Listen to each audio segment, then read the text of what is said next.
মাননীয় স্পিকার, দুর্নীতি নিয়ে অনেক কথা হয়, আমি ঋণ খেলাপির পরিসংখ্যানগুলো দিলাম এবং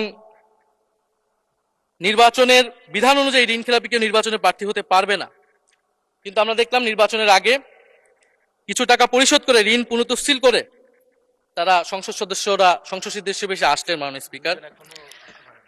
মাননীয় স্পিকার, আমি কিছু সংখ্যা বলছি।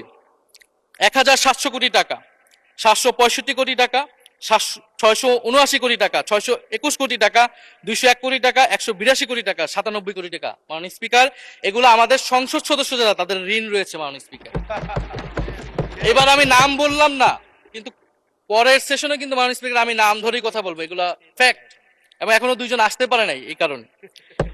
এখন দুর্নীতির বিরুদ্ধে তো যুদ্ধ ঘোষণা হয়েছে, এখন এই ঋণগুলো কবে বাংলাদেশের। মাননীয় স্পিকার,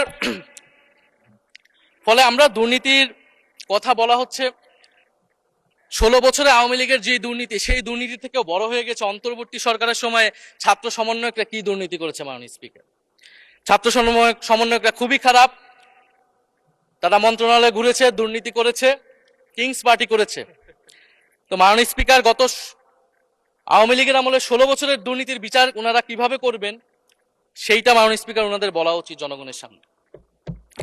এবং আরো ভালো হয় যদি 2001 থেকে 6 সাল পর্যন্ত মাননীয় স্পিকার যে দুর্নীতির অভিযোগগুলো এসেছিল সেটারও একটা স্বচ্ছ তদন্ত মাননীয় স্পিকারের বর্তমান সরকার করে। দুর্নীতি কেউ না কেউ তো করেছে, কারা করেছে তাদের নাম বাংলাদেশের জনগণের সামনে উন্মুক্ত করা হোক, কারণ সেটার জন্যই তাদেরকে ভোগান্তি পোহাতে হয়েছে 1-11 ষড়যন্ত্রের মাধ্যমে। বর্তমান প্রধানমন্ত্রী, তাকেও কিন্তু দুর্নীতির মিথ্যা অভিযোগ দিয়ে মাননীয় স্পিকার তার বিরুদ্ধে মামলা করা হয়েছিল।